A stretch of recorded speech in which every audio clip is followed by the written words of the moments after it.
काय नेमकी घटना झाली, कशी हुज्जत घातली तिने? माझी ऍक्च्युली तब्येत खूप खराब झाली होती. म्हणजे मला चक्कर येत होती. म्हणून मी त्या डोंगरपाड्याचे UPSC मध्ये गेले, आयुष्मान आरोग्य केंद्रात. की म्हणजे दुपारचा वेळ होता, दुसरं कुठले प्रायव्हेट जे काही पण डॉक्टर्स नव्हते, म्हणून मी तिकडे गेले. तर तिकडे गेल्यानंतर त्या तिकडच्या सुरक्षा रक्षकाने, म्हणजे ती पूजा मिश्रा म्हणून तिचं नाव आहे, सो तिने मला सांगितलं की पहिला चप्पल बाहेर काढ. तर मी गेले आणि चप्पल बाहेर काढून आले. त्याच्यानंतर ती मला मला उद्धटपणे विचारतीये की बाबा तू काय झालं, कशाला आली आहेस? मी सांगितलं मॅडम डॉक्टर कुठे आहे, आम्हाला सांगा, आम्हाला डॉक्टरांना भेटायचंय. ती सांगते अरे मला सांगायला तुला काय प्रॉब्लेम आहे, तू बोल ना. मी सांगितलं मॅडम तुम्ही पहिला नीट बोला. तुम्ही म्हणजे आम्ही आलोय तिथे उपचारासाठी, तर तुम्ही माझ्याशी उद्धटपणे का बोलतायत? ती सांगते काय जास्त बोलायचं नाही आणि इथून निघ. मला सांगते आता आली आहे ना तशी उलट्या पायाने परत जा, निघ.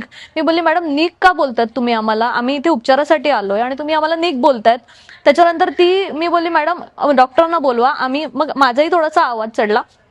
ती सांगते काय आवाज काय चढवते, आणि माझ्या डायरेक्ट अंगावरती धावून आली मारण्यासाठी, आणि तिने हातही उचलला माझ्यावरती. मला इथे नख तिने मारलेली आहेत, चप्पल काढून तिने मारलेलं आहे.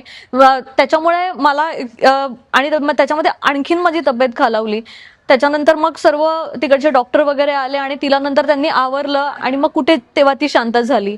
आता हे या रुग्णालयामध्ये जर म्हणजे माझ्यासारखी व्यक्ती तिकडे जाणार आणि तिकडे उपचारासाठी गेल्यानंतर ही अशी वागणूक मिळत असेल, तर सर्वसामान्य नागरिकांना कशी वागणूक मिळत असेल तिकडे? तर ह्याच्यावरती आता मला तरी प्रश्नचिन्ह उभं राहत आहे.